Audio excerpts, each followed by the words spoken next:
السلام علیکم ورحمۃ اللہ وبرکاتہ۔ الحمد لولیہ والصلاة والسلام علی نبی وآلہ وصحبہ وبارک وسلم۔ حمد و تعریف و توصیف اللہ جل مجدہ الکریم کی ذات و برکات کے لیے، جو خالق کائنات بھی ہے اور مالک شہنشاہات بھی۔ اللہ جل وعلا کی حمد و ثنا کے بعد رسول رحمت، شفیع معظم، نبی محتشم، حضور ختم المرتبت صلی اللہ علیہ وآلہ وسلم کے حضور ناز میں اپنی عقیدتوں، ارادتوں اور محبتوں کا خراج پیش کرنے کے بعد واجب الاحترام، ذوی الاحتشام، عالی مرتبت عمائدین شہر، عشاق مصطفیٰ، سامعین، حاضرین، جیسا کہ آپ سب کو علم ہے کہ آج کی منعقدہ تقریب بارگاہ رسالت مآب علیہ تحیت و ثنا میں اپنی عقیدتوں اور محبتوں کا خراج پیش کرنے کے لیے انعقاد پذیر ہے۔ میں اور آپ حضور ختم المرتبت صلی اللہ علیہ وآلہ وسلم کے حضور اپنی محبتوں کا نذرانہ پیش کرنے کے لیے اس عالی مرتبت وقی حال میں جمع ہوئے۔ جس شوق فراواں کے ساتھ، جس حسن انتظام کے ساتھ آج کی خوبصورت مجلس نور انعقاد پذیر ہوئی، اس پر میں ادارۃ المصطفیٰ حلقہ فیصل آباد کہ تمام دوستوں کو، سرپرستوں کو، احباب کو بصمیم قلب مبارکباد پیش کرتا ہوں اور بارگاہ عزتی میں دعا گو ہوں کہ اللہ جل شانہ اس کا بہتر صلہ انہیں دنیا اور آخرت میں عطا فرمائے۔ یہ خوبصورت ہال جس فیاضی کے ساتھ ہمارے محترم جناب حاجی نواز صاحب نے ہمیشہ ادارۃ المصطفیٰ کی تقریبات کے لیے خاص طور پہ پیش کیا ہے، اور انتظام و انصرام میں خود بھی اور اپنی اولاد کو بھی جس طرح شامل کیا، اللہ تعالیٰ اس کا بہتر صلہ انہیں، ان کی نسلوں کو نصیب فرمائے۔ گزشتہ دنوں میں ان کے برادر محترم انتقال کر گئے۔ میں آپ سارے لوگوں کی آمین کے ساتھ بارگاہ عزتی میں ملتمس ہوں کہ اللہ انہیں اپنے جوار رحمت میں جگہ نصیب فرما۔ حضور علیہ السلام کا ذکر کرنے کے لیے، اس کی ایکو اگر بند ہو جائے، حضور علیہ السلام کا ذکر کرنے کے لیے ہم لوگ یہاں جمع ہوئے ہیں، اور میلاد کا خوبصورت عنوان آج کی اس تقریب کا سرنامہ ہے۔ اور میلاد حضور کی ولادت باسعادت کی خوشی پر مسرتوں کے اظہار کا نام ہے، شکرانے کا نام ہے، اور آقا کریم علیہ السلام کے فضائل، شمائل اور خصائل کے تذکروں کا نام ہے۔ اللہ جل شانہ نے ہمیں حضور ختم المرتبت صلی اللہ علیہ وآلہ وسلم کی صورت میں جو انعام عطا کیا، اس کا شکرانہ ہے میلاد، سو وہ ہم ادا کرنے کے لیے جمع ہوئے ہیں۔ اور اگرچہ یہ جانتے ہیں کہ حضور کے میلاد کا، حضور کی ولادت کا، حضور کی صورت میں انعام خداوندی کا شکریہ حقیقت میں ادا نہیں ہو سکتا۔ میں اپنے احباب سے یہ کہا کرتا ہوں کہ ہمارے بدن پہ اتنے بال نہیں ہیں جتنے رسول اللہ کے احسانات ہیں۔ ہمارا بال بال قرض رسالت میں جکڑا ہوا ہے۔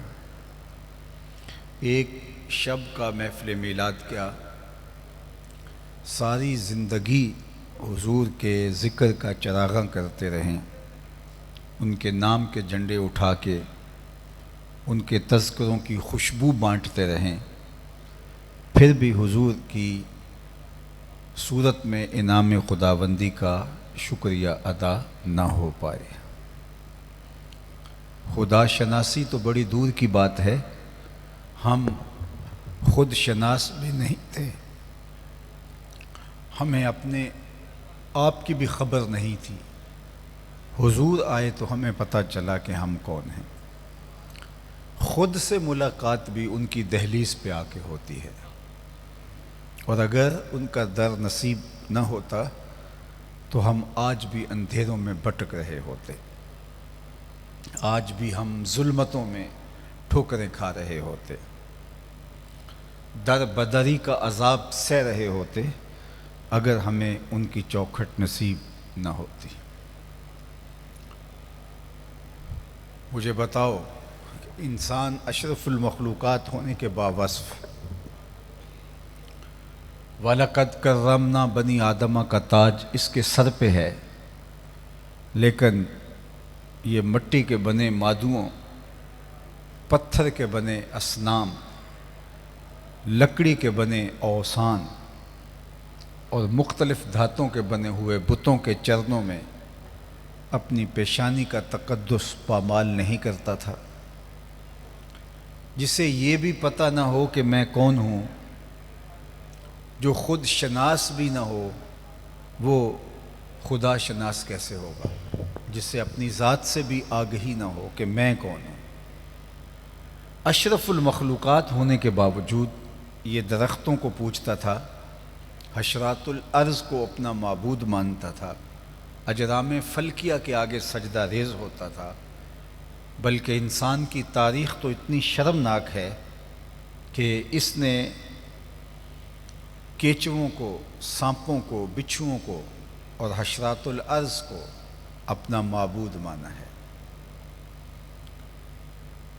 یہ ہے انسان کی تاریخ، یہ ہے اس کی نکبت اور رسوائی کا عالم، جو حضرت انسان کی بے توقیری اس کی اپنی نظر میں تھی۔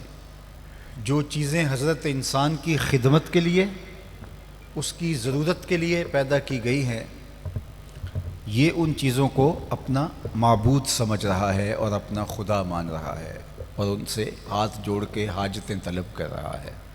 وہ بے حس و بے حرکت مجسمے جو اپنے نفع نقصان کے مالک نہیں ہیں، ان کو اپنا خدا مان رہا ہے۔ یہ ہے انسان کی گراوٹ، یہ ہے اس کی ذلت، یہ ہے اس کی زبوں حالی، یہ ہے اس کی پستی، یہ ہے اس کی خود ناشناسی، اور یہ ہے اس کی رسوائی کا عالم۔ یہ تو حضور علیہ السلام نے آ کر کے بتایا کہ یہ تیرے معبود نہیں ہیں، تیری چوکھٹ کے فقیر ہیں۔ هو الذی خلق لکم ما فی الارض جمیعا، زمین میں جو کچھ پیدا کیا گیا وہ حضرت انسان کے لیے پیدا کیا گیا۔ کہ ہم خدا شناس ہونا تو دور کی بات ہے، ہم خود شناس بھی نہیں تھے، اور اس سے بڑھ کر کیا کوئی شخص گراوٹ میں مبتلا ہو سکتا ہے جس کو یہ بھی پتہ نہ ہو کہ میں کون ہوں، جس کو خود سے آشنائی بھی نہ ہو، اس کے پلے ہوتا کیا ہے۔ اور انسان اشرف المخلوقات ہونے کے باوجود، نائب الہی ہونے کے باوجود، خلیفۃ اللہ فی الارض ہونے کے باوجود، یہ ان چیزوں کی پوجا پاٹ کر رہا تھا جو اس کی ضرورت اور خدمت کے لیے پیدا کی گئی۔ وہ تو حضور علیہ السلام نے آ کے بتایا، میاں یہ تیرے نوکر ہیں جن کو تو اپنا معبود سمجھ رہا ہے۔ هو الذی خلق لکم ما فی الارض جمیعا، زمین میں جو کچھ پیدا کیا گیا حضرت انسان، یہ تیرے لیے پیدا کیا گیا، تیری ضرورت کے لیے پیدا کیا گیا۔ یہ درخت جن کو تو پوج رہا ہے، یہ تجھے چھاؤں فراہم کرنے کے لیے، تجھے پھل فراہم کرنے کے لیے، تجھے آکسیجن فراہم کرنے کے لیے، تیرے ایندھن کے کام آنے کے لیے پیدا کیے گئے ہیں، تو ان کو معبود سمجھ رہا ہے۔ یہ جانور تیری سواری کے لیے، بار برداری کے لیے، تیری غذائی ضرورتوں کی تکمیل کے لیے پیدا کیے گئے ہیں، اور تو ان کو اپنا معبود سمجھ رہا ہے۔ یہ اجرام فلکیہ، چاند سورج ستارے تیری راہوں میں روشنی اجالنے کے لیے، تیرے ذوق نظارہ کی تسکین کے لیے پیدا کیے گئے، اور تو ان کو اپنا معبود سمجھ رہا ہے۔ نہیں تو دیکھ، تو چاند کو اپنا معبود سمجھتا ہے نا، یہ دیکھ انگلی اٹھتی ہے وہ ٹکڑے ہو کے قدموں میں آتا ہے۔ سورج کو رب مان رہا ہے، یہ دیکھ اشارہ ہوتا ہے وہ بھاگتا ہوا عصر کے وقت پہ آتا ہے۔ درختوں کو پوچھتا ہے جا میں نہیں تو ہی کہہ دے تمہیں اللہ کا رسول بلا رہا ہے۔ درخت بھاگتا ہوا حضور کے قدموں میں آ کے سلامی دیتا ہے۔ اب انسان کی آنکھ کھلتی ہے کہ میں کون ہوں، میری شناخت کیا ہے، اور میں کن کو معبود سمجھ بیٹھا جو کہ میرے نوکر اور میرے خادم تھے۔ اے تماشا گاہ عالم روئے تو کجا بہرے تماشا می روی، کائنات کا چرخ تو انسان تیرے لیے گھوم رہا ہے اور تو ان کے آگے اپنی پیشانی کے تقدس کو پامال کر رہا ہے۔ اب انسان کی آنکھ کھلتی ہے اور شعور بیدار ہوتا ہے، ذات سے ملاقات ہوتی ہے، خود آشنائی کے اجالے نصیب ہوتے ہیں۔ تو اب اس کا لہجہ تبدیل ہوتا ہے اور اب یہ کہتا ہے ستاروں سے آگے جہاں اور بھی ہیں۔ اب اسے سمجھ آئی تو راز کن فقاں ہے، اپنی آنکھوں پر عیاں ہو جا، خودی کا رازداں ہو جا، خدا کا ترجمہ ہو جا، خودی میں ڈوب جا غافل، یہ سر زندگانی ہے، نکل کر حلقہ شام و سحر سے جاوداں ہو جا، مسافے زندگی میں سیرت فولاد پیدا کر، شبستان محبت میں حریر و پرنیاں ہو جا، گزر جا بن کے سیلے تند رو کوہ بیاباں سے، گلستان راہ میں آئے تو جوئے نغمہ خاں ہو جا، تیرے علم و محبت کی نہیں ہے انتہا کوئی، نہیں ہے تجھ سے بڑھ کر ساز فطرت میں نوا کوئی۔ اب انسان کو پتہ چلا، اب اس کو اپنی ذات سے ملاقات ہوتی ہے اور وہ خود شناس ہوتا ہے۔ تو حضرت انسان کو جو اس کی ذات کا شعور نصیب ہوا وہ اس دہلیز پہ آ کے نصیب ہوا، اور جنہیں یہ در نہیں ملا وہ آج بھی اندھیرے میں ہیں۔ یہ بالکل اپنی ہمسائیگی میں چلے جائیے، پی ایچ ڈی ڈاکٹر ہے اور بت کے آگے ہاتھ جوڑے کھڑا ہے، جو اپنے بدن پہ بیٹھی مکھی بھی نہ اڑا سکے وہ تیری ضروریات کا کفیل کیسے ہو سکتا ہے، لیکن وہ بت کے آگے ہاتھ جوڑے اس سے مرادیں مانگ رہا ہے۔ دوسری جانب MBBS ڈاکٹر ہے اور وہ گائے کے پیشاب کو تبرک سمجھ کے چسکیاں لے لے کے پی رہا ہے۔ اس کی طبیعت میں کوئی نفاست نہیں ہے کہ وہ اس تعفن کو محسوس کر سکے، لیکن اس کی گمراہی نے، حضور کا در نصیب نہ ہونے نے اس کو اندھا کر رکھا ہے اور وہ گائے کے پیشاب کو تبرک سمجھ رہا ہے۔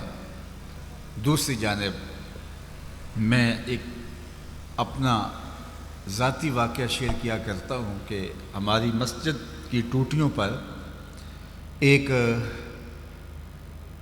کوئی 8-9 سال کا بچہ، دوسری تیسری کلاس کا طالب علم ہوگا، اپنے پائنچے کو مل مل کے دھو رہا تھا۔ اس نے کچھ ضرورت سے زیادہ پانی کھول دیا تو میں نے اس کو جھڑکنے کے لہجے میں کہا کہ تو نے اتنا زیادہ پانی کھول کے رکھا ہے، تو وہ لجاجت بھرے لہجے میں مجھے کہتا ہے کہ جناب میں سکول جا رہا تھا تو کسی جانور کے پیشاب کے چھینٹے میرے پائنچے پہ گر گئے تو میں ان کو دھو رہا، تو میں سوچ میں ڈوب گیا کہ اس ڈاکٹر کو تو پتہ نہیں چلا جس نے MBBS کیا ہے اور وہ گائے کے پیشاب کو تبرک سمجھ رہا ہے، اور یہ 8-7 سال کا بچہ، تیسری چوتھی کلاس کا طالب علم، یہ اپنے پائنچے کے اوپر پڑے ہوئے پیشاب کے چھینٹے بھی گوارا نہیں کرتا۔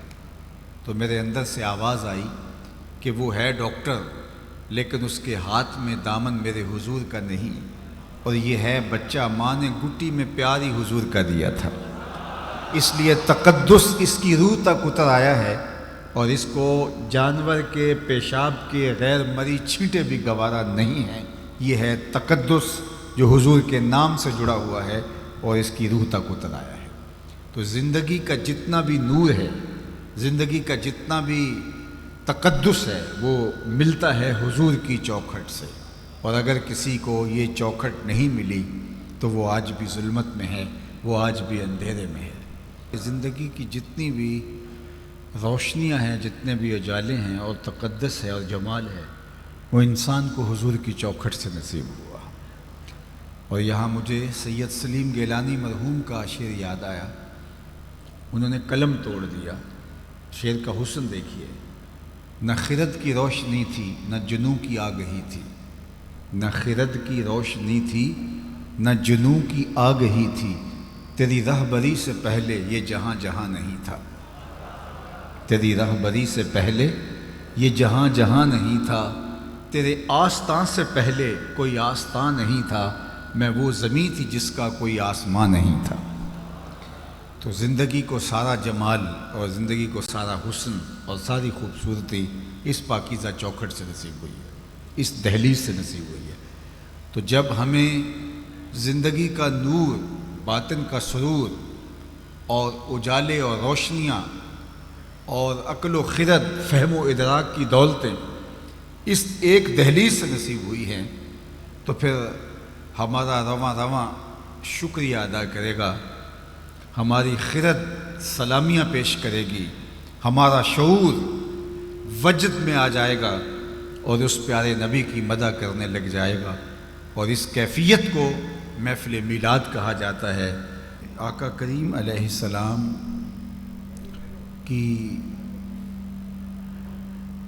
عطائے خاص سے جو شعور و ادراک کی دولت نصیب ہوتی ہے، تو اس پر جو شکرانہ بنتا ہے اس کو محفل میلاد کہا جاتا ہے۔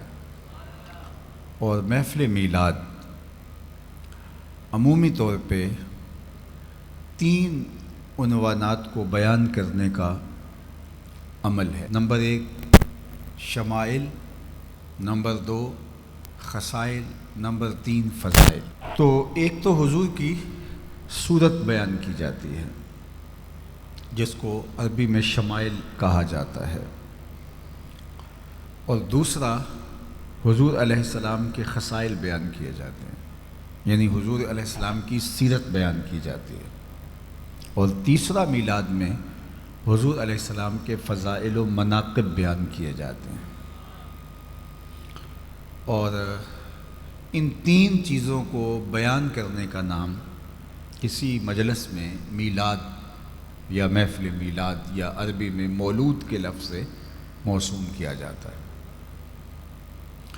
اور یہ کوئی ایسا عمل نہیں ہے کہ جس کی اصل موجود نہ ہو۔ صحابہ نے ان تینوں عنوانات کو بیان کیا، اور انہوں نے اس کو سننا اپنے لیے باعث عزت اور باعث راحت جانا۔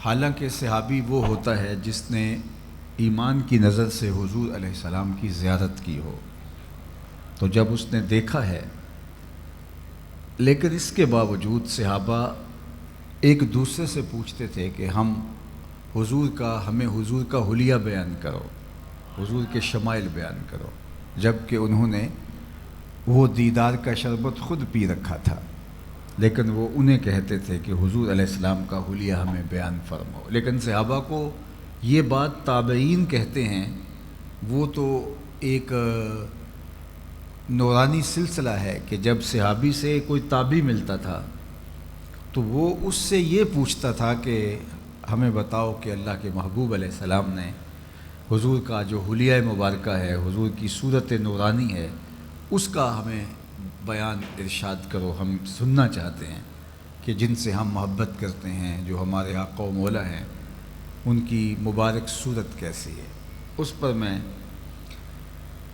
صحابی کا ایک عمل آپ کے سامنے رکھ دیتا ہوں، اور وہ ہیں حضرت ابو طفیل رضی اللہ تعالی عنہ، اور یہ صحابہ میں سب سے آخر میں انتقال کرتے ہیں۔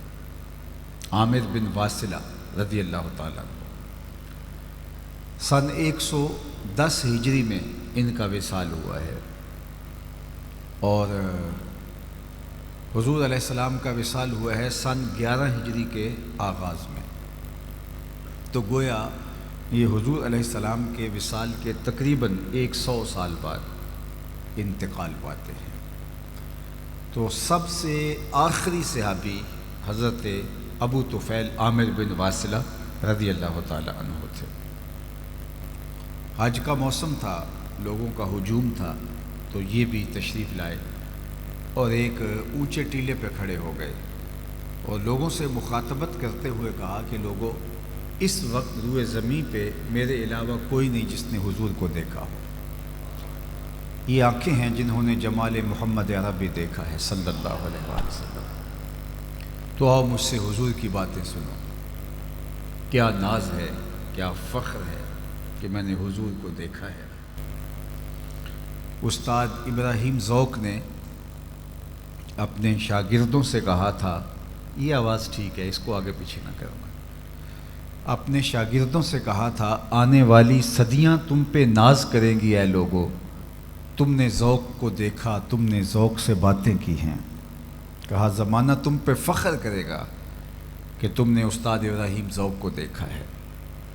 اقبال ایک موقع پہ کہتے ہیں کہ نسیم تشنا ہی نہیں اقبال کچھ اس پہ نازاں، فخر ہم کو بھی ہے شاگردی داغ سخنداں کا۔ تو کوئی کسی کو دیکھ چکا ہو تو وہ اس پہ ناز کرتا ہے کہ میں نے فلاں کو دیکھا ہے، میں نے فلاں کو دیکھا ہے۔ تو مجھے یہ بتائیے، آپ کے شہر کے لوگ اس بات پہ ناز کرتے ہیں کہ ہم نے محدث اعظم پاکستان کی زیارت کی ہے، جنہوں نے دیکھا ہے وہ بجا طور پہ ناز کرنے کا حق رکھتے ہیں۔ تو جنہوں نے ایک عاشق رسول کو دیکھا تو ان کی آنکھیں اس بات پہ اپنے لیے اعزاز اور فخر کا تقاضا کریں اور کہیں کہ ہمیں یہ ناز ہے کہ ہم نے حضور کے اس عاشق صادق کو دیکھا ہے۔ تو جس نے کسی شخص کو دیکھا ہو وہ ناز کرے، اور جس کی آنکھوں نے جمال محمد مصطفیٰ کو دیکھا ہو تو وہ اپنے مقدر پہ کتنا ناز کرے گا۔ تو حضرت ابو طفیل صحابی ہے، اور اس وقت دنیا سے صحابی ایک ایک کر کے رخصت ہو چکے ہیں، اور یہ آخری صحابی ہیں روئے زمین پہ۔ تو حج کے موسم میں حاجیوں کے پاس آ کے کہتے ہیں اونچے ٹیلے پہ کھڑے ہو کے، لوگوں صرف میں رہ گیا ہوں جس نے حضور کو دیکھا ہے، اور کوئی پوچھنا ہے تو پوچھ لو، پھر تمہیں کوئی صحابی نہیں ملے گا۔ تو لوگوں کا ہجوم ان کے گرد جمع ہو گیا۔ جنہیں حج کرنے کی سعادت نصیب ہوئی ہے وہ جانتے ہیں کہ حج ایک سالانہ عبادت ہے جو سال میں ایک بار ہی ہوتی ہے۔ تو حج عمومی طور پہ زندگی میں لوگ ایک بار ہی کرتے ہیں، اللہ کو کچھ خوش نصیب لوگوں کو بار بار بھی یہ سعادت عطا کرتا ہے۔ تو حج کے موقع پہ ہم نے دیکھا ہے کہ کوئی عالمانہ وضاقطع کا شخص مل جائے تو لوگ اس کو حج کے مسائل پوچھتے دکھائی دیتے ہیں، چونکہ اکثر لوگ پہلی بار گئے ہوتے ہیں۔ لیکن اگر کوئی ہر سال بھی جاتا ہو تو جس طرح عید کے موقع پہ عید کا طریقہ بتانا ہی پڑتا ہے، تو حج کا طریقہ بھی ہر بار تازہ کرنا ہی پڑتا ہے۔ تو حج کے موقع پہ کوئی شخص مل جائے تو لوگ اس کو گھیر لیتے ہیں اور حج کے مسائل پوچھتے ہیں۔ اب ایک صحابی مل گیا ہے تو لوگوں نے حج کے مسائل پوچھے ہوں گے کہ تم نے حضور کو دیکھا ہے، حضور کو حج کرتے دیکھا، کیا طریقہ تھا وقوف مزدلفہ کا، وقوف عرفات کا طریقہ کیا تھا، حضور نے رمی جمار کیسے فرمائی ہے، قربانیاں کیسے کی ہیں، طواف زیارہ کیسے کیا ہے، رکن یمانی پر حضور رکے ہیں نہیں رکے ہیں، حجر اسود کے بوسے کس طرح حضور نے لیے ہیں، مطاف میں حضور کا انداز طواف کیا تھا، اللہ کے محبوب علیہ الصلوۃ والسلام کے خطبے کے مندرجات کیا تھے جو مقام عرفات میں حضور نے دیا۔ صحابہ نے ایک ایک چیز پوچھی ہوگی، لیکن اس کا جواب نفی میں ہے، کسی نے بھی حج کے بارے میں کوئی مسئلہ نہیں پوچھا۔ جب حضرت ابو طفیل نے کہا نا لوگوں اس وقت روئے زمین پہ میرے علاوہ کوئی نہیں جس نے حضور کو دیکھا ہو، تو لوگ ہجوم کر کے ان کے گرد جمع ہو گئے اور کہا، کسی نے یہ مسئلہ نہیں پوچھا کہ حضور نے حج کیا کیا، کیسے کیا اور طریق کیا ہے۔ تاریخ کے ورق اٹھائیے، لوگ ان کے گرد دیوانہ وار جمع ہو گئے جس طرح پروانہ چراغ کے گرد جمع ہوتا ہے۔ تو کہا کہ صف لنا رسول اللہ صلی اللہ علیہ وآلہ وسلم، آپ نے حضور کو دیکھا ہے تو ہمیں بتائیے حضور کی زلفیں کیسی تھیں، حضور کا چہرہ کیسا تھا، حضور کی مبارک آنکھیں کیسی تھیں، ہمیں حضور کا حلیہ بیان کیجیے۔ تو حضرت ابو طفیل نے 3 لفظوں میں حضور کا حلیہ بیان کیا، اور وہ 3 لفظ آپ یاد بھی کر سکتے ہیں، اور یہ میرا محبوب موضوع ہے، حسن محمد کا قصیدہ پڑھنا صلی اللہ علیہ وآلہ وسلم، یہ میری عزتوں کا ظرف ہے، اور یہ میرا مرغوب اور میرا محبوب موضوع ہے، اور یہ امت کی ضرورت ہے۔ اقبال نے کہا تھا کہ اے تہی از ذوق و شوق و سوز و درد، تو نشناسی کہ عہد ما با ما چے کرد، عہد ما ماراز ما بیگانہ کرد، از جمال مصطفیٰ بیگانہ کرد۔ اقبال نے کہا تھا اے ذوق، شوق اور کیفیت و درد کی دولت سے عاری شخص، تو نہیں جانتا کہ تیرے ساتھ ہوا کیا۔ اس زمانے نے تیرے ساتھ کیا اور تجھے کہیں کا نہ چھوڑا، تیرے ساتھ زیادتی کیا ہوئی۔ تو پھر آگے چل کے کہا کہ عہد ما ماراز ما بیگانہ کر، ہمارے عہد نے ہمیں ہم سے ہی بیگانہ کر دیا۔ کیوں؟ از جمال مصطفیٰ بیگانہ کر، ہمیں حضور کے جمال سے بیگانہ کر دیا۔ جب امت حضور کے جمال سے دور ہوتی ہے تو پھر وہ امت اپنا سب کچھ کھو دیتی ہے۔ یہ جو حضور کی ذات کو وجہ نزا بنایا گیا اور ایسے موضوعات چھیڑے گئے، تو اس سے امت کی حضور کے ساتھ عقیدت کو کمزور کرنا مقصود تھا، اور امت الجھ کے رہ گئی۔ اور وہ ذات جو شعور، فہم، ادراک کی حدود سے ورا ہے، لوگ مسجدوں میں ترازو لے کے بیٹھ کے اس ذات کو تولنے لگے، تو پھر بچا کیا؟ جو محبت جس سے کرنی تھی، جس کے حسن کے قصیدے پڑھنے تھے، اس کو جب تولنے ناپنے بیٹھ جائیں گے تو پھر باقی کیا بچتا ہے؟ تو میں کہا کرتا ہوں ڈٹھے ورق قرآن دے پھول سارے، تیری شان جیا نہیں کوئی ہور ڈٹھا، تیری شان دا کرے مقابلہ جڑا انہوں عاشقاں اصلی چور ڈٹھا۔ کوئی نور آکھے کوئی بشر آکھے، پیندا رات دینے ایہو شور ڈٹھا، اللہ والیاں گل مکا دیتی تساں ہور ڈٹھا اساں ہور ڈٹھا۔ تم نے حلیمہ کی بکریوں کے پیچھے پیچھے دیکھا ہے، سدرہ پر جبریل کے آگے آگے نہیں دیکھا۔ عہد ما ماراز ما بیگانہ کر، از جمال مصطفیٰ بیگانہ کر۔ اقبال نے کہا کہ ہمارے ساتھ جو زیادتی ہوئی وہ یہ ہوئی کہ ہمارے عہد نے ہمیں ہم سے ہی دور کر دیا۔ وہ کس طرح؟ کہ ہمیں حضور کے جمال سے، حضور علیہ الصلوۃ والسلام کے حسن سے دور کر دیا۔ جب ہم حسن محمد صلی اللہ علیہ وسلم سے دور ہو گئے تو ہمارے ہاتھ سے دین سرک گیا، رسمیں رہ گئیں، لیکن دین حقیقت، اور حقیقت دین کی وہ ہم سے روٹ گئی۔ تو اس لیے آئیے ہم اس قصیدے کو چھیڑتے ہیں۔ تو حضرت ابو طفیل رضی اللہ تعالیٰ عنہ نے 3 لفظوں میں حضور علیہ السلام کا حلیہ بیان کیا۔ وہ 3 لفظ آپ یاد کر سکتے ہیں۔ میں نے کتب میں پڑھا ہے کہ جو شخص یہ چاہے کہ لوگ اس سے محبت کریں تو وہ حضور کے حسن کا قصیدہ پڑھے، لوگ اس کو ٹوٹ کے چاہیں گے، وہ محبوب خلائق ہو جائے گا، اللہ کی مخلوق اس کو محبت کرنے لگ جائے گی۔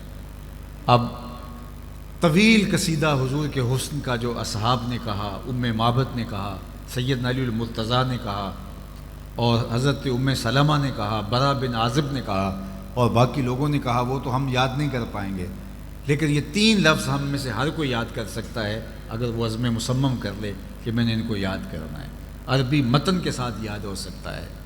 تو حضرت ابو طفیل کو صحابہ نے، تابعین نے کہا کہ اچھا آپ نے حضور علیہ السلام کو دیکھا ہے؟ انہوں نے کہا جی میں تو آنکھیں حضور کی دیدار سے، میری آنکھیں جو ہے وہ حضور کے دیدار کا شربت پیتی رہی ہیں، میں تو جی بھر کے دیکھا ہے۔ تو انہوں نے کہا صف لنا رسول اللہ، پھر ہمیں حضور کا حلیہ بیان کیجیے۔ تو حضرت ابو طفیل نے 3 لفظوں میں حضور کا حلیہ بیان کیا، سنیے۔ کان رسول اللہ صلی اللہ علیہ وآلہ وسلم ابیض ملیحا مقصدا، 3 لفظوں میں حضور کا حلیہ بیان کیا۔ سب سے پہلا، کان رسول اللہ صلی اللہ علیہ وآلہ وسلم ابیض، حضور چٹے رنگ کے تھے۔ پہلے حضور کی رنگت بیان کی، ابیض سفید رنگ کے، بالکل چونے کی طرح حضور کا رنگ سفید نہیں تھا، بلکہ اس میں سرخی کی آمیزش تھی۔ مزید تفصیلات میں اگر جائیں تو بالکل سفید رنگ اس طرح کا نہیں تھا، بلکہ اس میں آمیزش تھی سرخی کی، جس سے جو ہے وہ حسن نمایاں ہوتا ہے، اور یہ اللہ نے اپنے محبوب علیہ السلام کو شان عطا کی۔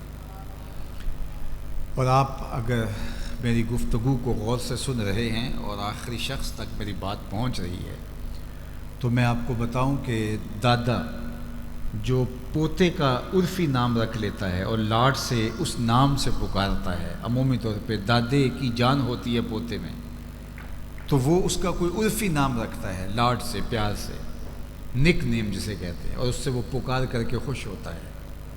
حضور علیہ السلام کے دادا حضرت عبد المطلب نے حضور کا ایک عرفی نام رکھا ہوا تھا، اور آپ اگر پوچھیں وہ کیا تھا تو وہ ابیت تھا۔ جب وہ لاڈ سے پکارتے کہتے یا ابید، اے گورے رنگ والے، اور خاندان میں حضور کا نام بطور ابیت چلتا تھا۔ حضور کے چچا جناب ابو طالب نے جو حضور کا قصیدہ پڑھا ہے تو اس میں بھی انہوں نے یہی کہا، وہ ابید یستسقی الغمام بوجہی سمال الیتامى عصمۃ للارامل، یہ میرے گوری رنگت والا بھتیجا جس کے چہرے کو دیکھ کے بادل امٹ کے آ جاتا ہے۔ اللہ اکبر، یتیموں کا سہارا ہے اور بیواؤں کا آسرا ہے۔ سمال الیتامى عصمۃ للارامل، تو ابیت سب سے پہلے حضور علیہ السلام کے رنگ کا ذکر کیا۔ سارے نقوش اچھے ہوں، قد قامت بہت اچھی ہو، اعضاء متناسب ہوں، لیکن رنگ کالا ہو تو حسن نمایاں نہیں ہو پاتا۔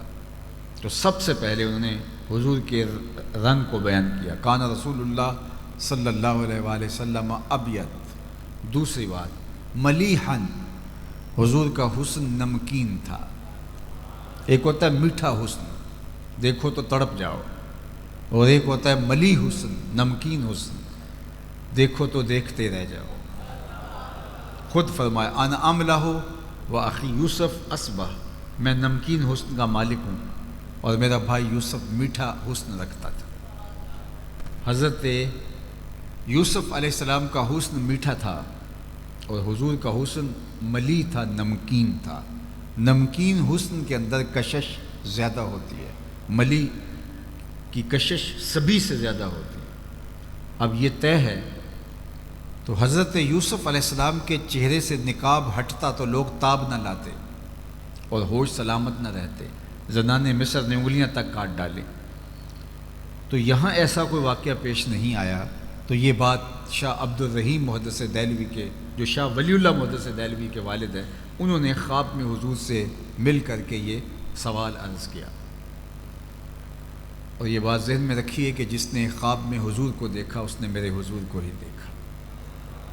فرمایا جس نے مجھے خواب میں دیکھا اس نے مجھے ہی دیکھا، شیطان خواب کے اندر آ کر کے بھی میری مثل ہونے کا دعویٰ نہیں کر سکتا۔ جس نے مجھے دیکھا اس نے مجھے ہی دیکھا۔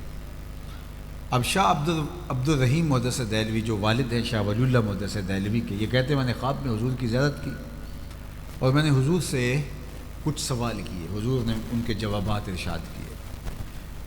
آپ کی مارکیٹ سے کتاب دستیاب ہے، در ثمین فی مبشرات النبی الامین، یہ شاہ ولی اللہ کی ہے محدث دہلوی علیہ رحمہ۔ اور شاہ ولی اللہ وہ ہیں جن کو تمام مکاتیب فکر کے لوگ اہل تشیع کے علاوہ اپنا امام اور مقتدا مانتے ہیں۔ یہ غیر متنازع شخصیت ہے بر صغیر پاک و ہند کی۔ انہوں نے در ثمین کے اندر یہ واقعہ لکھا جو میں آپ کے سامنے عرض کرنے جا رہا ہوں۔ وہ کہتے ہیں کہ میرے والد شاہ عبد الرحیم نے خواب میں حضور کی زیارت کی اور زیارت کرتے ہوئے حضور سے سوال کیا کہ حضور آپ کا فرمان ہے انا املہ و اخی یوسف اصبح، میں نمکین حسن کا مالک ہوں، میرے بھائی یوسف کا حسن میٹھا تھا، اور وہاں زنان مصر کی انگلیاں کٹ گئی اور یہاں کوئی ایسا واقعہ پیش نہیں آیا، تو اس کی کیا وجہ ہے؟ تو حضور نے جو جواب دیا وہ سنیے۔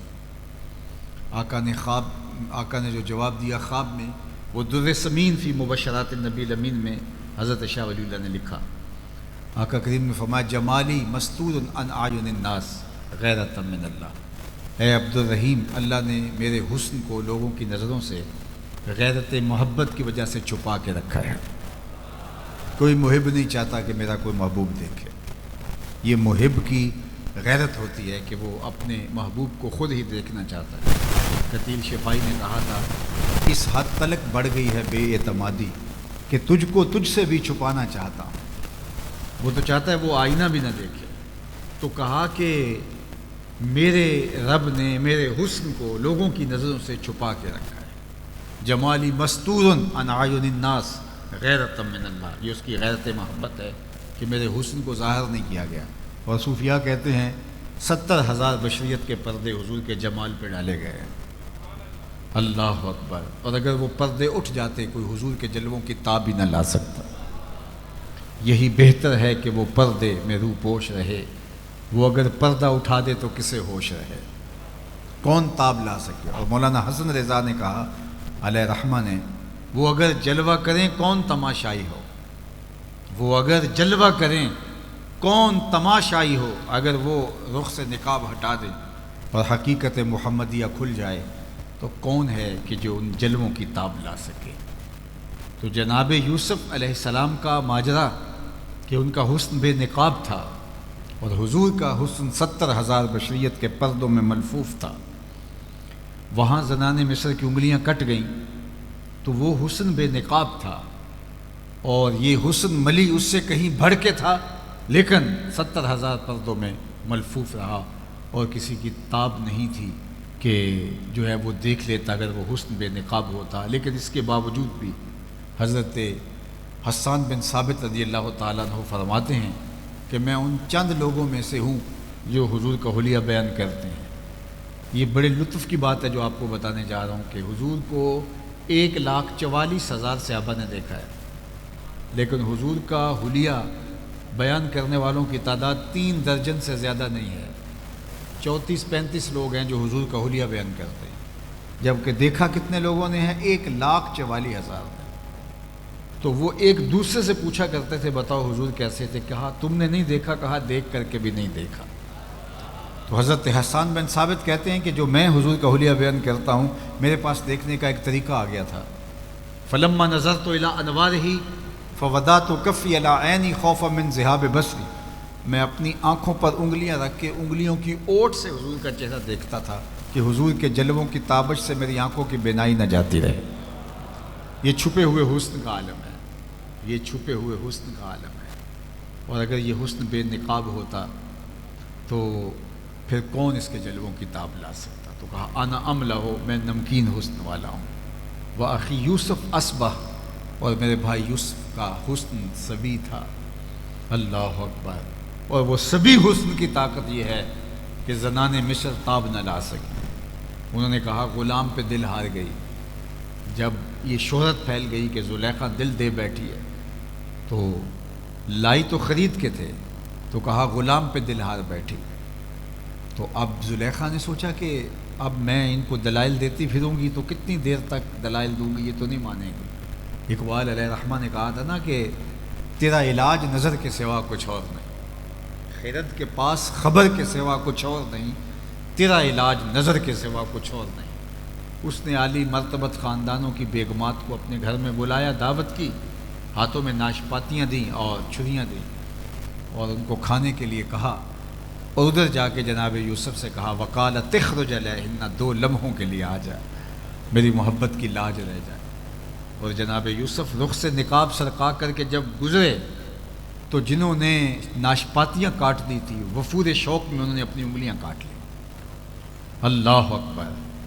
اور کیا کہا وَقُلْنَا حَاشَ لِلَّهِ مَا هَٰذَا بَشَرًا إِنْ هَٰذَا إِلَّا مَلَكٌ کریم، یہ کوئی بشر نہیں، یہ تو کوئی مقرب فرشتہ لگتا ہے۔ جب تک دیکھا نہیں تھا تو کہتی تھی غلام ہے، دیکھ لیا تو بولی امام ہے۔ اللہ اکبر۔ تو یہ سارے جھگڑے اس لیے ہے کہ لوگوں نے دیکھا نہیں۔ جو دیکھ لیتے ہیں وہ جھگڑے نہیں کرتے، وہ جانے مارتے ہیں۔ یہ جھگڑے وہ کرتے ہیں جنہوں نے دیکھا نہیں۔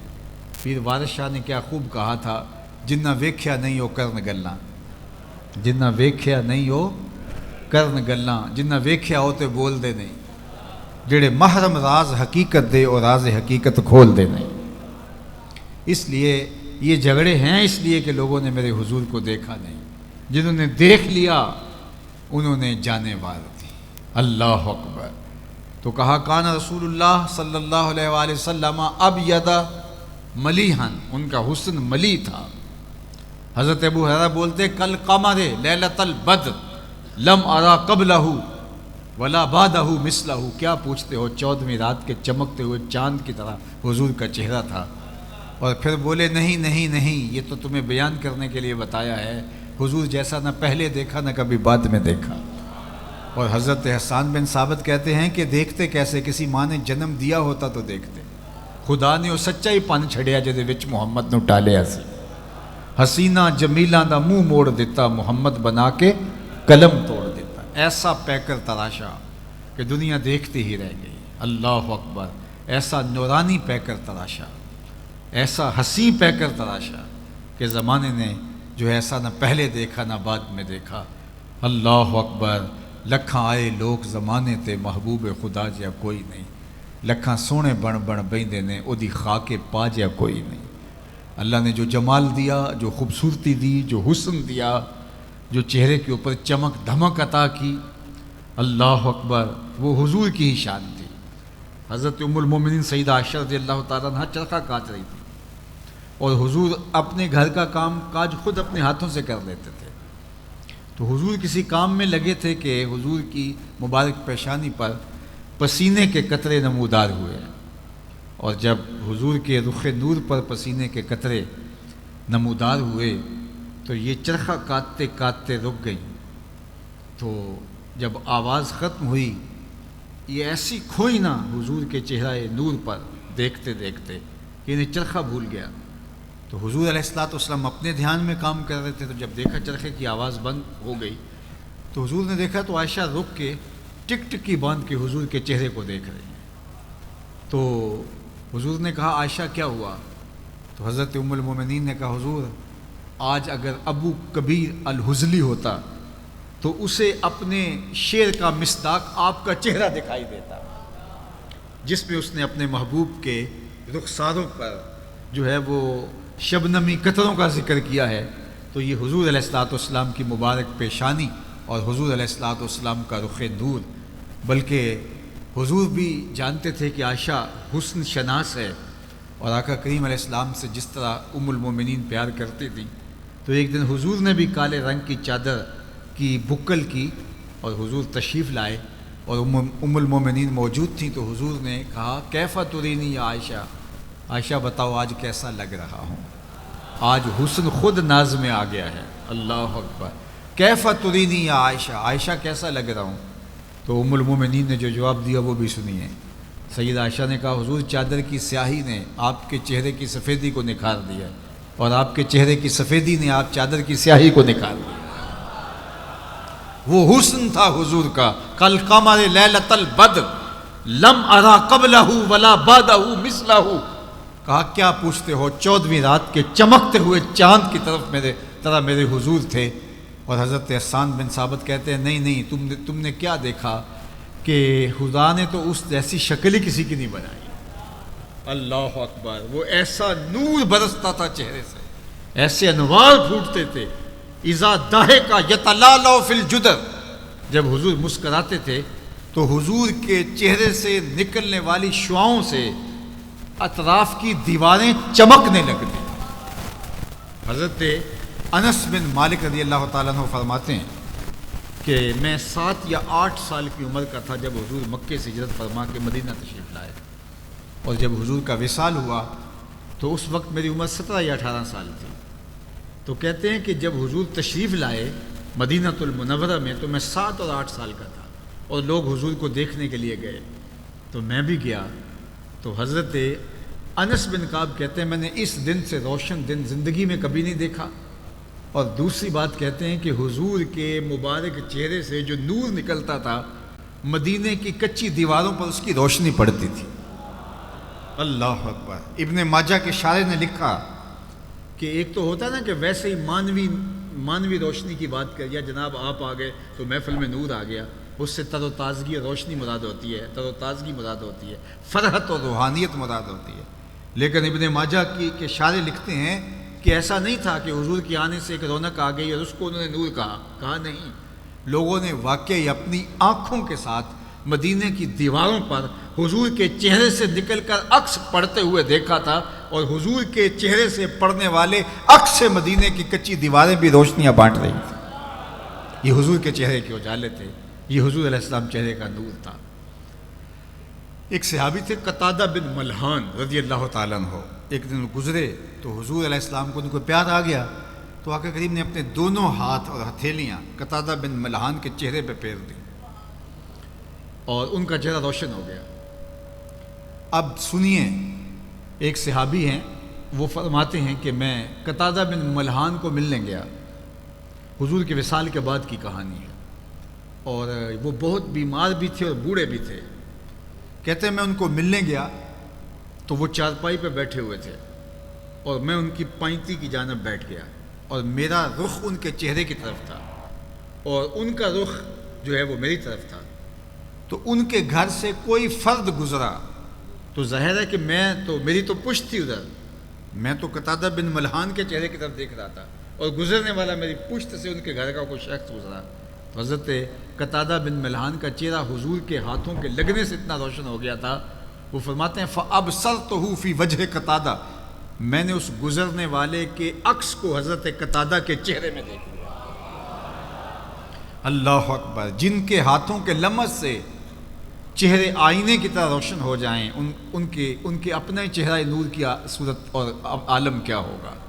اسی لیے تو ام المومنین سیدہ عائشہ رضی اللہ تعالیٰ عنہا فرماتی ہیں کہ میں گھر میں کوئی چیز سی رہی تھی کہ میرے ہاتھوں سے سوئی گر گئی، اور حضور کا گھر ہے اور دیے میں جلانے کے لیے تیل بھی نہیں ہے، مالک کونین ہیں گو پاس کچھ رکھتے نہیں، دو جہاں کی نعمتیں ہیں ان کے خالی ہاتھ میں۔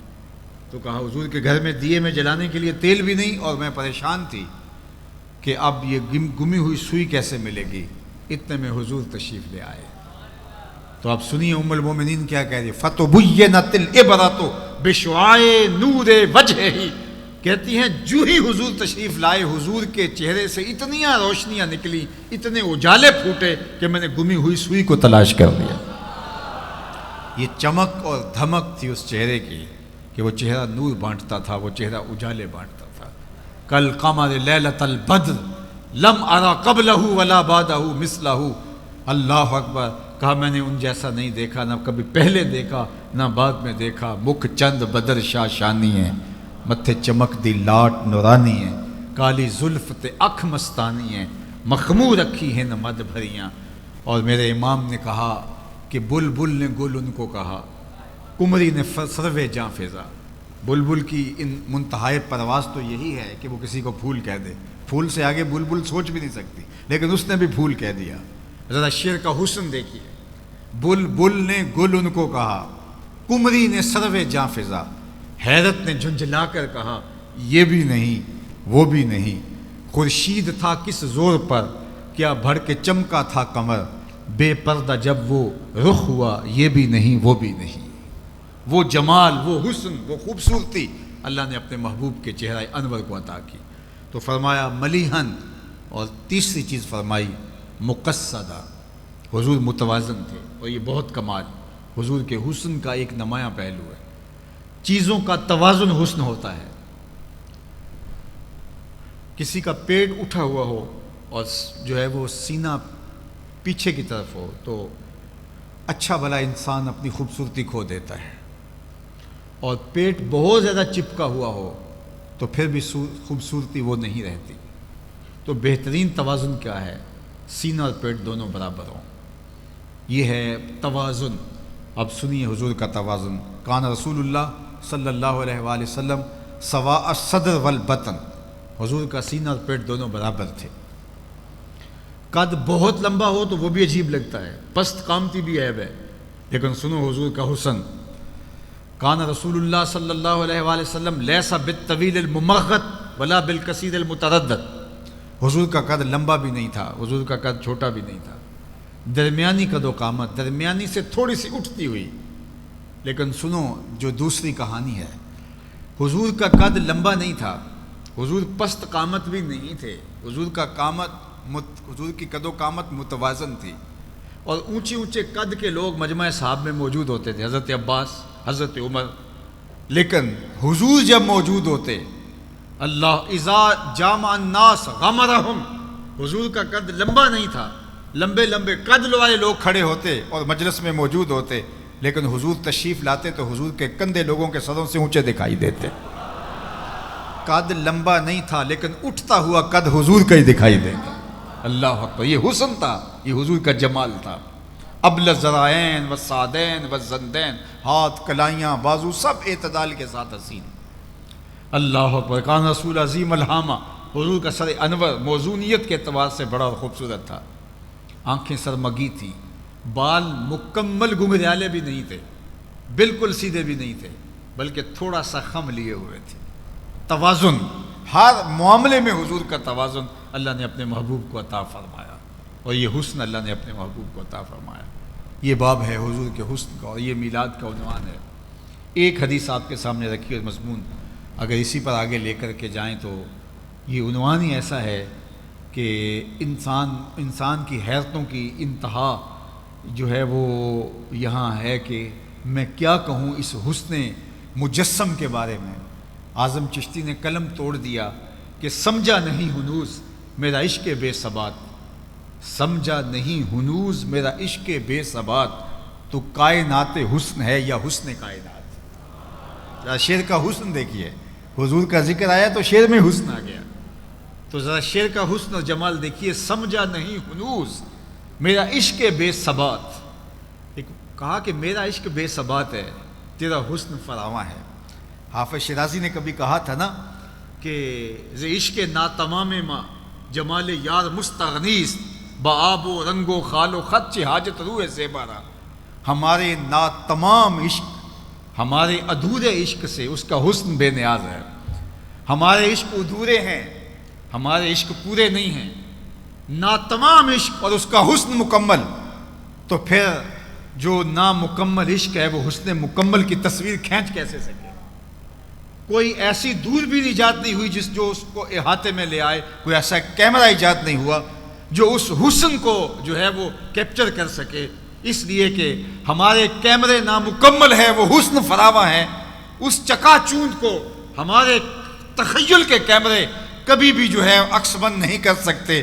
اب سنیے حافظ شیرازی کے لفظ، ز عشق ناتمام ماں جمال یار مستغنیست، اس کا جمال حبیب اور اس کی تابانیاں اور اس کی تابشیں وہ ہمارے ادھورے عشق کے بس کی کا روگ نہیں ہے۔ اللہ اکبر، بآب و خال و خط چہ حاجت روح زیبارا کا جو سونے ہوتے ہیں ان کو کنگھیوں کی ضرورت نہیں ہوتی، ان کو میک اپ کی ضرورت نہیں ہوتی، ان کو کسی کی تعریف کی ضرورت نہیں ہوتی، تو ان کا حسن فراواں ہے، ہمارا عشق ناتمام ہے۔ لیکن سعدی دو قدم آگے بڑھ کے ایک بات کر گیا، اللہ اس کی قبر پہ کروڑوں رحمتوں کا نزول کرے۔ سعدی کہتا ہے، نہ حسنش غایت دارت نہ سعدی را سخن پایا۔ کسی نے تو بے بسی کا اظہار کر دیا، میرا عشق ناتمام ہے لہٰذا میں آگے بڑھ نہیں سکتا، میں یہیں سے واپس آ رہا ہوں۔ لیکن سعدی نے کہا کہ میں واپس تو نہیں آؤں گا، لیکن عشق میرا ناتمام ہی ہے۔ اب ذرا اگر آپ کی توجہ ہو اور آپ کا ذوق میرے ذوق کے ساتھ جو ہے وہ کوئی جڑ رہا ہو تو اس شعر کا لطف لے لیجئے۔ وہ کہتے ہیں، نہ حسنش غایت دارت نہ سعدی را سخن پایا، نہ حسنش غایت دارت نہ سعدی را سخن پایا، بمیرت تشنہ مستسقی و دریا ہم چنا باقی۔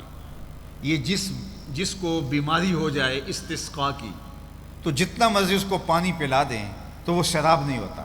تو یہ بیماری ہے استسقاء، جو کسی کو لگ جائے تو وہ پانی پیتا ہے اور سیراب نہیں ہوتا، جتنا بھی پلائیں وہ بار بار پانی مانگتا ہے لیکن اس کی پیاس نہیں بجھتی۔ تو ایسے مریض کو کہتے ہیں مستسقی، جس کو استسقاء کا مرض لگ گیا ہے۔ اب شعر کا مزاج سمجھیے، شعر کا مفہوم سمجھیے، نہ حسنش غایت دارت نہ سعدی را سخن پایا۔ سعدی کہتے ہیں اس کے حسن کی انتہا نہیں، لیکن سعدی بھی کب تھکنے والا ہے، نہ اس کے حسن کی انتہا اور نہ سعدی کا کلام جو ہے اس کی کوئی انتہا۔ تو پھر ہوا کیا؟ کہا، بمیرت تشنہ مستسقی و دریا ہم چنا باقی۔ کہانی یوں بنی کہ دریا کے کنارے ایک مستسقی، ایک استسقاء کے مرض والا پانی پی پی کے پیاسا ہی مر گیا، لیکن دریا یوں ہی چل رہا ہے، دریا یوں ہی چل رہا ہے اور وہ پیاسا مرا ہوا ہے۔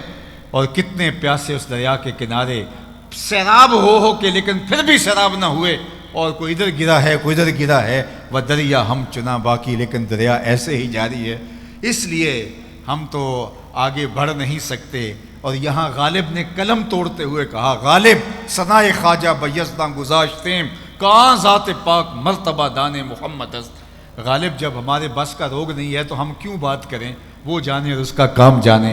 لا یمکن الثناء کما کان حقہ بعد از خدا، بزرگ توئی قصہ مختصر اسی کی ظہوری نالے ساڈا کی بیان ہے۔ او دیاں تے خوبیاں دا نعت خاں قرآن ہے، صورتاں سپارے رنگ نبی دے جمال دا، لب کے لے آواں کتھوں سونا تیرے نال۔ جو مرضی کرتے پھر بے بسی کا اظہار ہے۔ نہ حسن شغایت دارد نہ سادی را سخن پایا، بمیرت تشنا مستسقی و دریا ہم چنا باقی. اس لیے ہم یہاں پہ بس ہیں. اب یہ عنوان کہ ان کے حسن فراواں کی کشش اور چمک آج بھی زمانہ اس سے روشنی اور آج بھی اجالا اور نور لے رہا ہے. کائنات کے اندر یہ جتنے بھی اجالے آج بھی موجود ہیں، یہ حسن محمد کی زکوٰۃ ہے، یہ ان کے حسن کی خیرات ہے، اور وہ حسن آج بھی بٹ رہا ہے، اور اس کے فیض و برکات آج بھی جو ہے وہ عالم کو نصیب ہو رہے ہیں. دوسری بات، حضور کے خصائل، یہ عنوان ہے. اب وقت کے دامت میں اتنی گنجائش نہیں کہ میں عنوان کا مضمون چھڑوں، لیکن 5 جملے سن لیجئے تشریح کے بغیر، جو حضور کی سیرت کا سرنامہ ہے.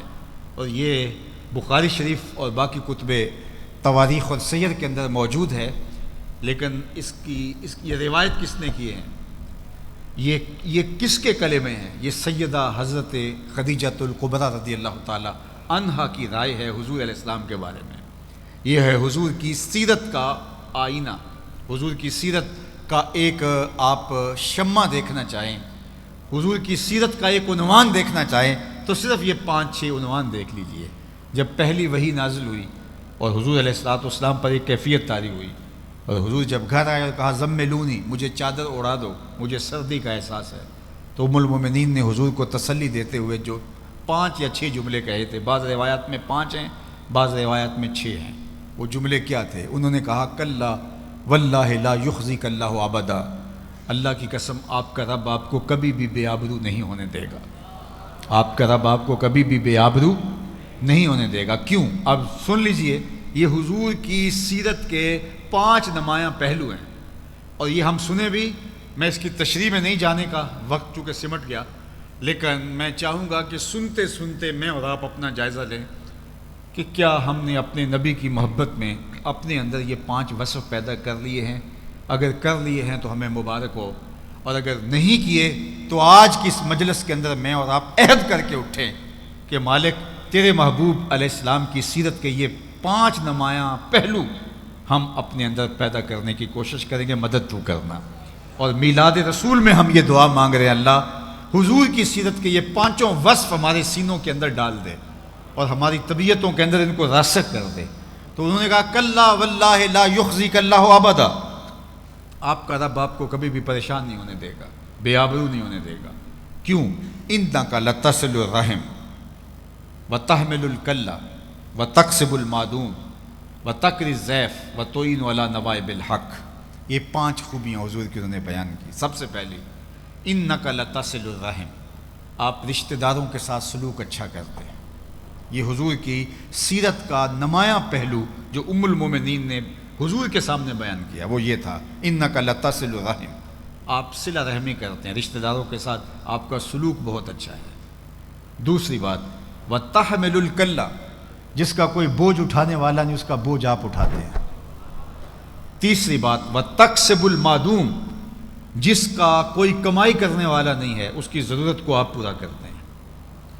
وتقری الضیف، اور آپ مہمان نواز ہیں. اور 5ویں چیز، وتعین علی نوائب الحق، اللہ کے راستے میں کوئی مشکل میں پھنس جائے تو آپ اس کے ساتھ کھڑے ہوتے دکھائی دیتے ہیں. یہ 5 وصف میں دیکھوں کہ میرے اندر آپ کے اندر اگر موجود ہیں تو ہمیں مبارک ہے، اور اگر نہیں ہیں تو ہمیں یہ اوصاف حمیدہ، یہ حضور کی شخصیت کے نمایاں پہلو ہیں. اور ایک امتی کو اپنے نبی کے اخلاق کا عکس اپنے اندر پیدا کرنا چاہیے. جب حضرت ابو بکر صدیق رضی اللہ تعالیٰ عنہ ایک دن کفار سے تنگ آ کر شہر مکہ چھوڑ کے جانے لگے تو ابن الدغنہ جو قریش کا ایک سردار تھا وہ راستے میں ملا، اور اس نے کہا ابو بکر کدھر جا رہے ہو؟ کہا آپ کے شہر کے لوگوں نے تنگ کر دیا، میں شہر چھوڑ کے جا رہا ہوں. تو اس نے کہا آپ جیسے لوگ شہر چھوڑ کر نہیں جائیں گے. ابن الدغنہ نے کہا کہ میں آپ کو پناہ دیتا ہوں، آپ جیسے لوگ شہر چھوڑ کے نہیں جائیں گے. کیوں؟ انک لتصل الرحم، آپ صلہ رحمی کرتے ہیں. وتحمل الکلہ، اور لوگوں کا بوجھ اٹھاتے ہیں. وتکسب المعدوم، اور جس کا کوئی بوجھ اٹھانے والا نہیں، جس کا کوئی کمانے والا نہیں اس کے لیے کمائی کرتے ہیں. وتقری الضیف وتعین علی نوائب الحق. حضرت ابو بکر صدیق کو ابن الدغنہ نے کہا کہ تمہارے اندر یہ وصف ہیں، اور جس شخص کے اندر ایسے وصف ہوں اس کو شہر نہیں چھوڑ کے جانا چاہیے ورنہ شہر اجڑ جائیں گے. تو جو وصف میرے حضور کے تھے، ابن الدغنہ نے کہا کہ وہ وصف ابو بکر میں ہیں، تو ابو بکر تو شہر چھوڑ کے نہیں جائے گا، تم مکے میں ہی رہو گے۔ اب یہ تھا حضور علیہ السلام کی محبت کا عکس ہے۔ میں اور آپ ہم کہتے ہیں ہم حضور علیہ السلام کے عاشق ہیں، لیکن یہ صرف ہم زبان اور ہونٹوں سے کہتے ہیں، یہاں سے لفظ نکلتے ہیں، فضا میں بکھر جاتے ہیں، ہمارے کردار کے ساتھ کوئی جڑ کے دیکھے تو ہم کچھ اور ہوتے ہیں، کردار حضور کا کچھ اور ہے۔ تو اگر ہم واقعی عاشق رسول ہیں تو یہ 5 وصف ہمارے اندر ہوں، اور باقی بھی اوصاف جو حضور کے ہیں ان کا عکس ہمارے اندر پایا جائے۔ کم از کم یہ وصف تو ہماری زندگی کا لازمہ ہے، ایک عاشق رسول کا نصاب ہے۔ اور سیدنا صدیق اکبر رضی اللہ تعالیٰ عنہ کو ابن دغنہ کہتا ہے آپ کے اندر یہ 5 چیزیں، آپ کیسے جا سکتے ہیں شہر چھوڑ کے؟ تو میں اور آپ دیکھوں کہ ہم اگر دعویٰ محبت کرتے ہیں، محبت کا دعویٰ اپنی جگہ پہ، لیکن اس کے تقاضے کیا ہیں؟ اللہ کے محبوب علیہ السلام نے دیکھا کہ حضور وضو کر رہے ہیں اور وضو کا پانی صحابہ زمین پہ نہیں گرنے دیتے، تو آقا کریم نے فرمایا ما حملکم علی ھذا، تمہیں اس بات پر کس نے ابھارا ہے کہ میرے وضو کے پانی کو زمین پر نہیں گرنے دے رہے جبکہ میں نے اس کا تمہیں حکم نہیں دیا؟ تو انہوں نے کہا حب اللہ و رسولہ، اللہ اس کے رسول کی محبت۔ حضور کا وضو کا پانی صحابہ اپنے ہاتھوں پہ لیتے ہیں، منہ پہ مل لیتے ہیں، اور جس کو وہ پانی نہیں ملتا وہ گیلے ہاتھوں سے ہاتھ رگڑ کے منہ پہ مل لیتا ہے۔ حضور نے حکم تو نہیں دیا تھا لیکن محبت اس کا تقاضا کرتی تھی، اور صحابہ وضو کا پانی زمین پر نہیں گرنے دے رہے۔ اللہ اکبر، صحاح کی روایت ہے۔ حضور علیہ السلام نے کہا کہ تمہیں اس بات پہ کس نے ابھارا؟ تو انہوں نے کہا حب اللہ و رسولہ، اللہ اس کے رسول کی محبت نے۔ تو اللہ کے محبوب نے جو ارشاد فرمایا وہ سن لیجئے۔ حضور نے فرمایا کہ جو چاہتا ہے اللہ اس کا رسول اس سے محبت کرے اور وہ اللہ اس کے رسول سے محبت کرے تو اس کو 3 کام کرنے چاہیے۔ ایک تو جب بھی بولے سچ بولے، اور دوسرا اپنے ہمسایوں کے ساتھ سلوک اچھا کرے، اور تیسرا جب اس کے پاس امانت رکھی جائے تو اس میں خیانت نہ کرے۔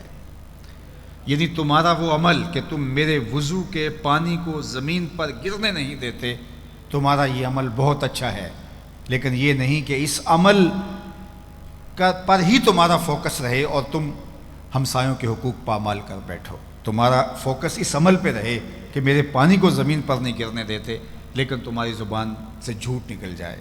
تو کہا یہ تمہارا عمل، اس پہ حضور نے نفی نہیں کی، لیکن کہا کہ تم یہ اس لیے کر رہے ہو نا کہ اللہ کے رسول کی محبت اور اللہ کی محبت، تو کہا اگر یہ تم چاہتے ہو تمہیں یہ 3 کام بھی کرنا پڑیں گے۔